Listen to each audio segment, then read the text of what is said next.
Magandang tanghali! Kumusta po? Narito po ulit ang update natin para sa lagay ng ating panahon.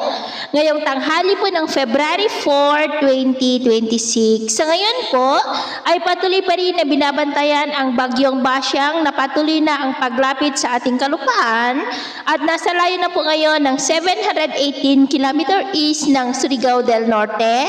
Nataglay ang lakas ng hangin na maabot po sa 55 kilometers per hour at bugso na 70 kilometers per hour at kumikilos po pa-west southwestward sa bilis na 20 kilometers per hour. Bukas po ay unti-unti na maramdaman ang direktang epekto nito at hindi rin inaalis ang posibilidad na mag-landfall bukas ng gabi dyan sa may Caraga at posible po na tawirin nito ang ating kalupaan na magdudulot ng maulan na panahon na may mga pagbugso ng hangin maging sa may Visayas, Mindanao, ilang bahagi po ng Southern Luzon hanggang po sa weekend.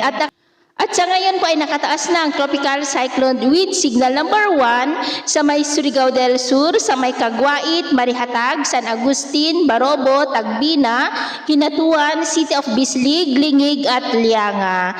At sa nalalabing bahagi ng ating bansa ay maayos naman ang panahon pero may tsansa pa rin ng cloudy skies with isolated rains sa may Cagayan Valley, Cordillera, dulot po yan ng hanging amihan, maging sa ilang bahagi ng Quezon, Batangas, Oriental Mindoro, Camarines Norte, Catanduanes, Aklan, Eastern Samar at ilang bahagi ng Mindanao. At sa susunod na mga oras ay asahan pa rin ang cloudy skies with isolated rain sa may Cagayan Valley, Cordillera, Quezon, Oriental Mindoro, Aklan, southern part ng Palawan, Eastern Samar, Northern Samar, Caraga, Davao Region, Lanao del Sur, Sultan Kudarat, South Cotabato, Sarangani, Sulu Archipelago at ilang bahagi ng Surigao del Norte and nearby areas.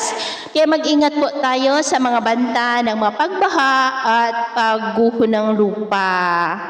At sa atin naman po mga baybayin, maalon pa rin ngayon sa mga baybayin ng extreme Northern Luzon at silangang baybayin ng ating bansa ng mga alon ay posibleng aabot hanggang sa 2.5 to 4.5 meters high hanggat maari.